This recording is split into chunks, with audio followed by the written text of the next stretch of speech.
Há mais de 2000 anos, a composição da matéria já era um assunto entre os gregos. Eles tentavam descobrir os segredos da formação do universo, procurando a partícula final, a parte mais fundamental da matéria. Foi daí que surgiu a palavra átomo, que quer dizer indivisível. A composição da matéria também foi objeto de estudo do nosso personagem de hoje, da série do Globo Ciência dedicada a grandes cientistas do Brasil. Você vai conhecer a vida e a obra de José Leite Lopes, um dos nomes mais importantes para a introdução da física teórica e a consolidação da física moderna no Brasil.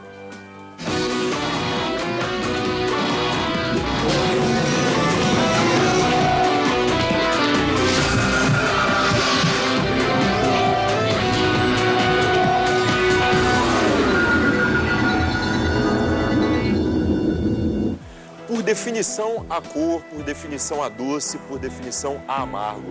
Mas na realidade há átomos e espaço. Essa frase é do filósofo, matemático e astrônomo grego Demócrito.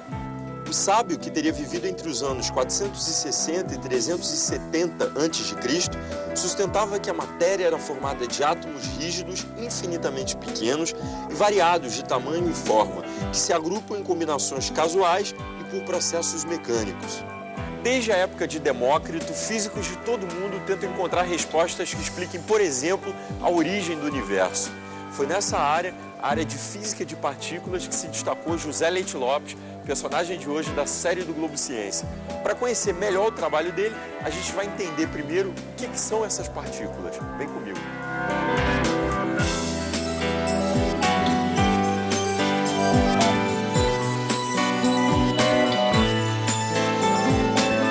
O especialista que vai conversar com a gente é Francisco Caruso, pesquisador aqui do Centro Brasileiro de Pesquisas Físicas, o CBPF, e professor da UERJ. Professor, explica pra gente, o que são partículas elementares?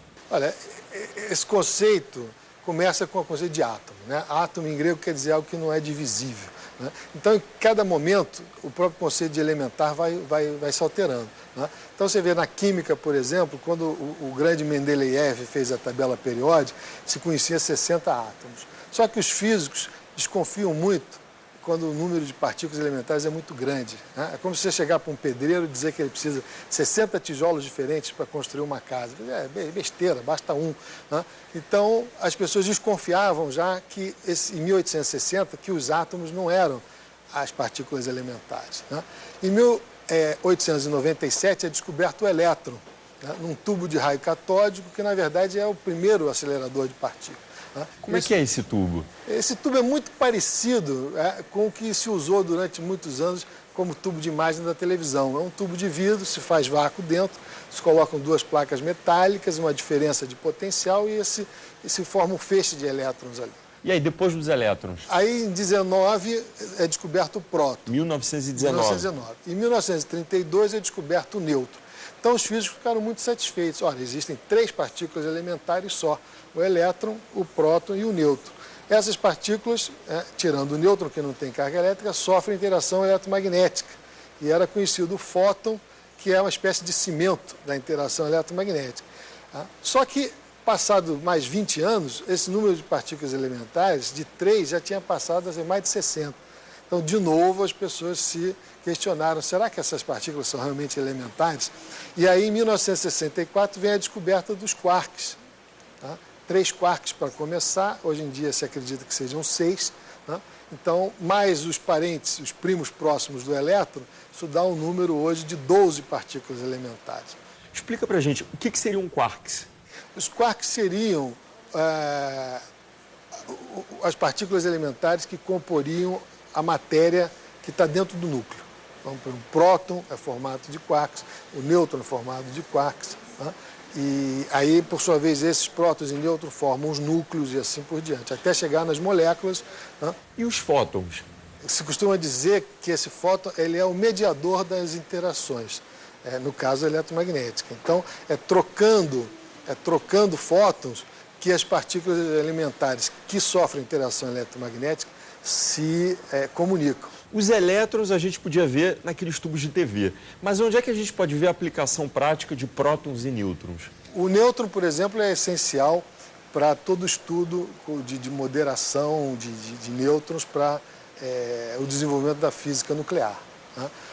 Foi essencial. Então, você vai em Angra 1, Angra 3, né, o reator nuclear ele depende de um fluxo controlado de nêutrons em barras de grafite, né?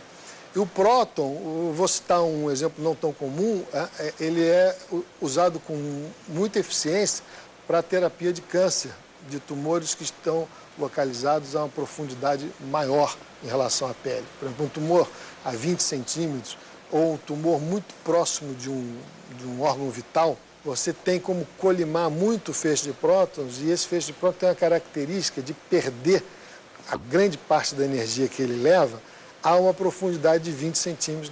Então, com isso, você evita danificar tecido saudável. Vai no foco, né? Você localiza, a eficiência disso depende, claro, de uma boa localização do tumor.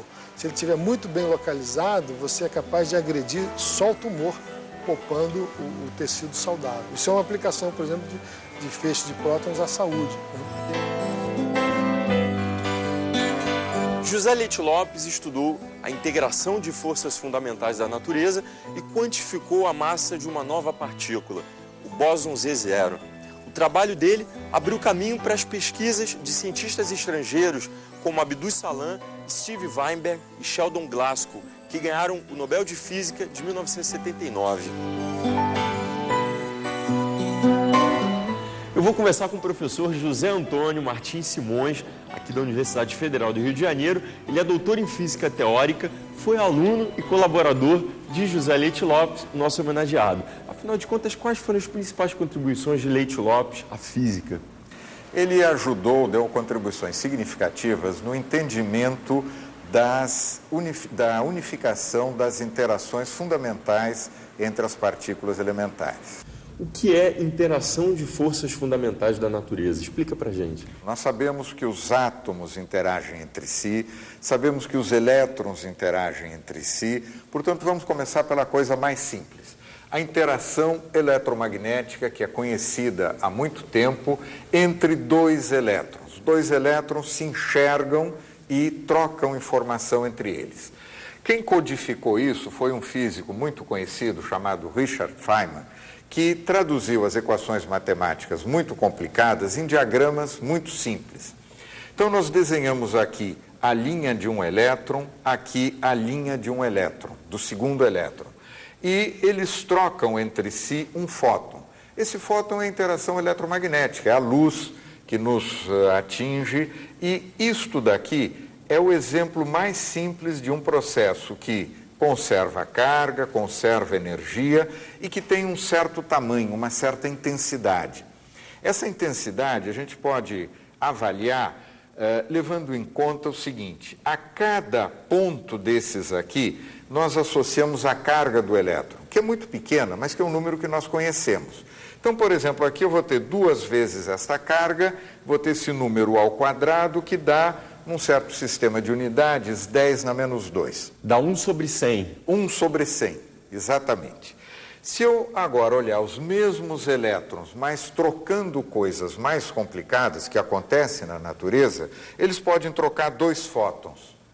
E isto está representado neste diagrama. Esse daqui, como eu tenho 1, 2, 3, 4 vértices, nós temos algo do tipo 1 sobre 10 mil. Portanto, este processo é muito menor que isso. O que seria o fóton? No cotidiano, é a interação eletromagnética, é a luz, é a radiação que chega do Sol. Tá? Podem ser os famosos raios gama que são emitidos lá de dentro dos núcleos atômicos e que são perigosos para os seres humanos. Isso porque a energia é muito forte. Porque a energia é muito grande e eles produzem transmutações permanentes dentro das nossas células. Então, isso pode ser um risco. Os fótons que vêm do Sol, nós devemos filtrá-los e tomar muito cuidado com eles. Os que vêm da luz aqui de cima, ótimo, eles nos permitem enxergar. Os outros são, por exemplo, a interação eletromagnética, que nos permite comunicação via telefone celular, transmissão de sinais de televisão, tudo isso está na categoria fóton. Para um físico é a mesma partícula com energias diferentes. Então a gente já sabe o que é fóton E como é que se dá a interação entre elétrons? Qual o próximo passo? Temos uma outra interação que é extremamente importante, que é a interação fraca. Essa interação fraca já era conhecida desde o fim do século XIX, que era aquela emissão espontânea de raios beta, as famosas interações alfa, beta e gama, que foi o início da física moderna. A interação beta, depois se descobriu que não são nada mais, nada menos os raios beta do que elétrons. E o processo básico é um nêutron se transformando num próton mais um elétron. Isso ocorre na natureza. Isso é um processo espontâneo. Então você tem um nêutron que se transforma em um próton, libera um elétron. Isso. E aí ocorreu um problema que foi um dos mais importantes na física do século XX, que quando se começou a medir a energia do átomo inicial, a energia do átomo final e a do elétron, isso não fechava. A energia não batia, não se conservava, como nós dizemos. Então era um desafio de cálculo. Era um desafio de cálculo e um desafio conceitual, porque a física mudou muito, mas algumas regras, algumas leis continuam válidas. A carga elétrica é conservada e a energia é conservada. Então, para garantir isso, em 1930, um físico muito famoso, conhecido talvez pelo princípio da exclusão de Pauli, que lhe permitiu entender a tabela periódica, o Pauli inventou que devíamos ter mais uma partícula, que eram os neutrinos, para fechar o balanço da energia. Então, a partir daí, se fechou o entendimento de que esta reação é um processo natural, é um processo básico, que não tinha nada a ver com eletromagnetismo, nada a ver com a gravidade. E se chamou isso de interação fraca, porque a sua intensidade era muito menor do que a eletromagnética. 10 na menos 5, que é 1 sobre 100 mil vezes. Bem menor, né? Então, o que aconteceu? Lá pelos anos 50, se começou a entender essa desintegração como vindo de um diagrama parecido com aquele, o diagrama de Feynman. Um nêutron se transforma num próton, troca certas quantidades e aparece um elétron e um neutrino. Só que este núcleo aqui, o que era esta interação, não era conhecido, porque eu precisava saber qual era a intensidade que eu tinha aqui, qual seria a massa desse objeto. Ou seja, se trocava este número, que era difícil explicar, por dois números que eram piores ainda de explicar. Nos anos 50 começou o grande progresso no entendimento das interações fundamentais. E o primeiro passo foi dado em 1958 pelo professor Leite Lopes, que intuiu que essas interações fundamentais deviam ter alguma coisa em comum, deviam ter um núcleo, um ponto do qual todas apareciam. E esse ponto era a constante ou o número que se coloca nos diagramas de Feynman das interações eletromagnéticas e da fraca. Ele identificou esta constante com a constante do elétron, ou seja, é a mesma interação trocando objetos diferentes. Então, por exemplo, se você já tem esse valor aqui, a 10 menos 5, quer dizer, já se conhecia, e supondo que essa interação daqui, né, dessa fórmula, equivaleria ao elétron, daria para se descobrir a massa. Exatamente. Era essa a grande questão dele. Esse foi o primeiro ponto. E o bóson Z0?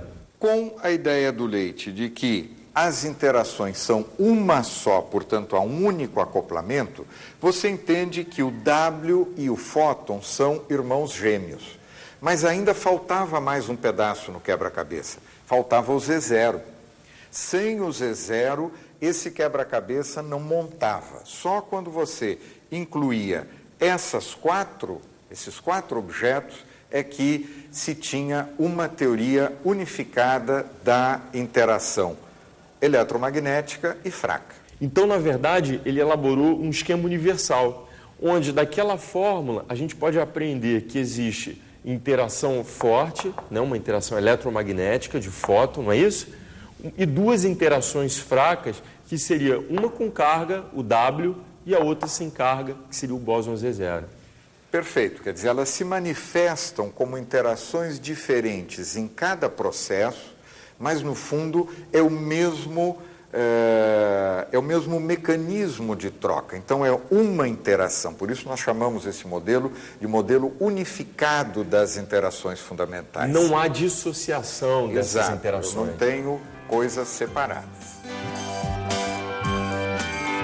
Você tem ideia de como são feitas as pesquisas na área de física de partículas?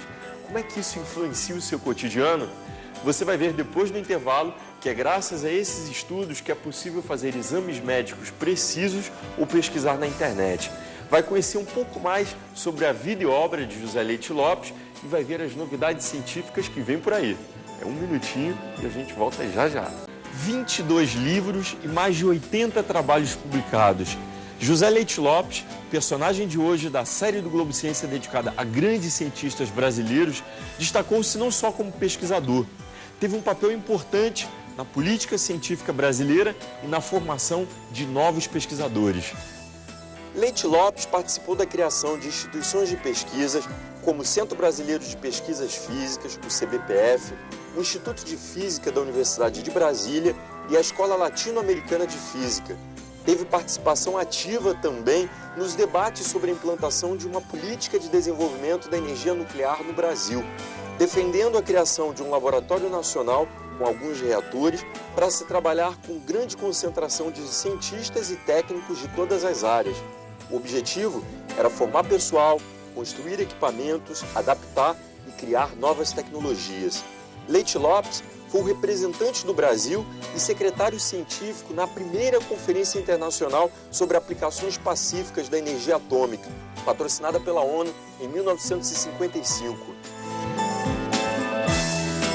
José Leite Lopes foi pesquisador e professor em instituições científicas e universidades do México, Estados Unidos e França.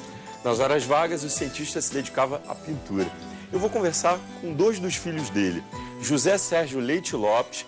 Ele é doutor em Antropologia Social e professor da Universidade Federal do Rio de Janeiro, e Ângela Leite Lopes, que é professora da Escola de Belas Artes da UFRJ também. Como é que era o pai de vocês em família? Conta pra gente. Eu acho que era um pai comum, né? Assim, gostava dos filhos, trazia coisa para casa, presente, bola, essas coisas, né? Também gostava muito de futebol, assim, né? Eu tenho uma lembrança boa de ver jogos com ele na televisão, nos anos 50, né, televisionava direto, e também alguns dias no Maracanã, e né, era um homem comum. Durante a ditadura, o pai de vocês teve que sair do país. Para onde que ele foi? Bom, foi depois do AI-5, né, que ele foi aposentado compulsoriamente, como é que fala? Teve aposentadoria compulsória na UFRJ, obrigatória, né? Obrigatória, né? Não a compulsória por idade, mas obrigatória.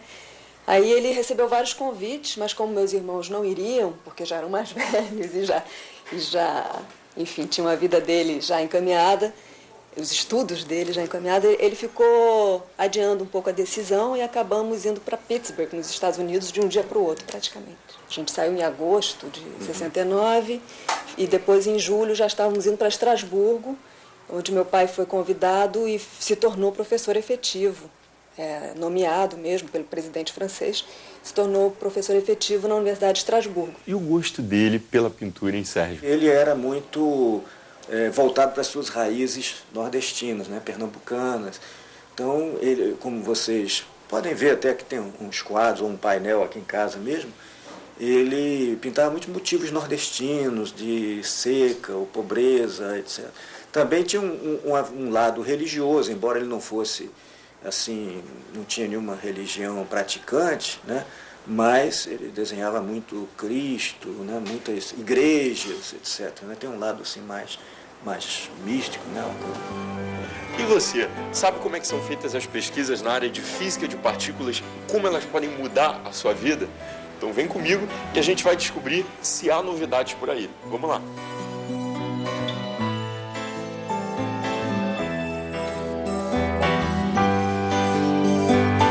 Eu vou conversar com a professora Sandra Mato, aqui da Universidade Federal do Rio de Janeiro. Ela é doutora em física. Para que se faz pesquisa na área de física de partículas?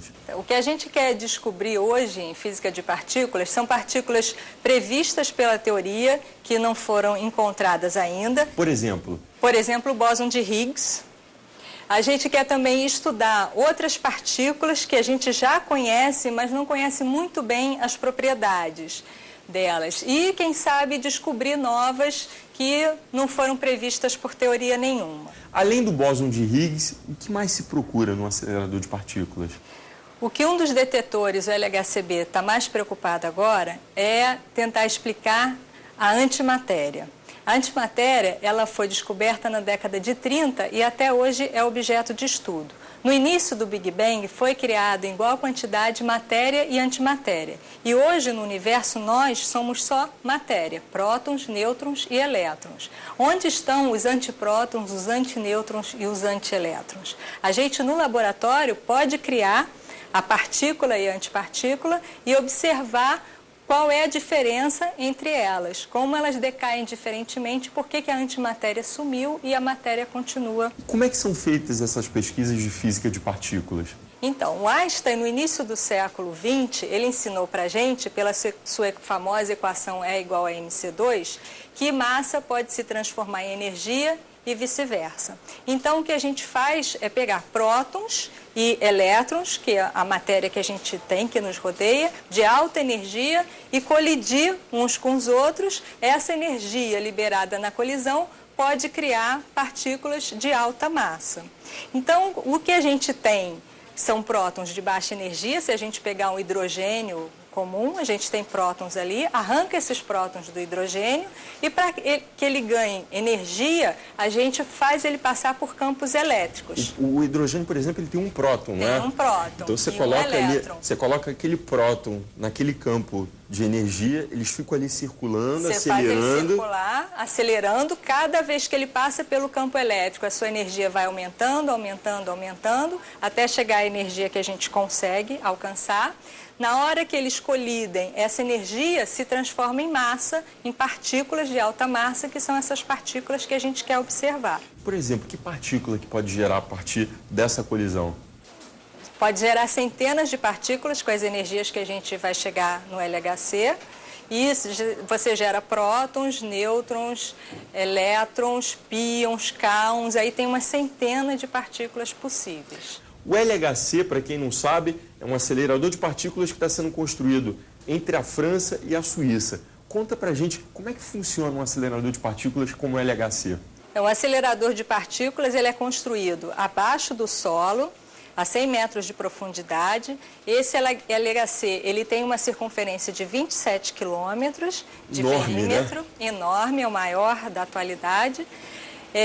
Ele vai colidir prótons, então a gente faz prótons passarem por esse tubo, a 100 metros de profundidade, eles passam por campos elétricos, são acelerados, ganhando energia, tem que passar também por campos magnéticos para fazer eles se curvarem. E para ter essa tecnologia toda, a gente precisa de temperaturas extremamente baixas, altíssimo vácuo, para que as partículas não interajam em lugares que a gente não deseja, magnetos supercondutores. Então, uma tecnologia que não existe no mercado, que a gente precisa desenvolver especialmente para esse tipo de experimento. Então, isso daqui é um dos detetores, é um pedaço de um detetor que é colocado lá. As partículas que são produzidas na colisão atravessam esse detetor. Aqui dentro tem vários canais eletrônicos que são digitalizados e coletados, então, para a gente examinar e analisar quais são essas partículas que atravessaram. A gente pode saber a sua massa, a energia, a carga, a velocidade, e com isso a gente pode estudá-las melhor e ver se de repente apareceu alguma partícula nova ali que a gente não estava esperando. E como é que essa física de partículas interfere no nosso cotidiano, né? Qual a aplicação prática disso? Para a gente desenvolver esses aceleradores e esses detetores, a gente precisa de alta tecnologia que não existe no mercado, precisa ser desenvolvida especialmente para esse tipo de experimento. Quando acontece esse desenvolvimento, a indústria pega um gancho e leva toda essa tecnologia para a nossa vida no dia a dia. Um dos campos mais beneficiado é a área de saúde, onde a gente tem todos esses detetores de diagnóstico e de tratamento de tumores que vêm dos experimentos de física de partículas. São aceleradores também? São aceleradores também e detetores. Uma outra área que também está na vida da maioria de nós aqui é o www. www que você fala é o endereço eletrônico que a gente usa no dia a dia. Um browser, né? Que a gente pode navegar pelo mundo, né? Por páginas pelo mundo. Ele foi desenvolvido no CERN em 89, justamente para agilizar a comunicação e o fluxo de dados entre os físicos experimentais de altas energias.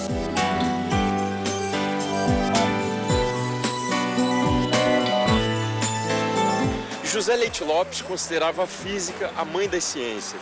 Lutou para que países pobres desenvolvessem mais pesquisas e criticava o Brasil pela falta de incentivos à ciência. Ele dizia: há quem diga que a ciência acabou, que a história acabou. Isso é uma besteira, como se fôssemos Deus e conhecêssemos a estrutura de todo o universo. Há sempre coisas novas, há sempre perguntas a fazer. Globo Ciência encerra por aqui e até a próxima. Tchau!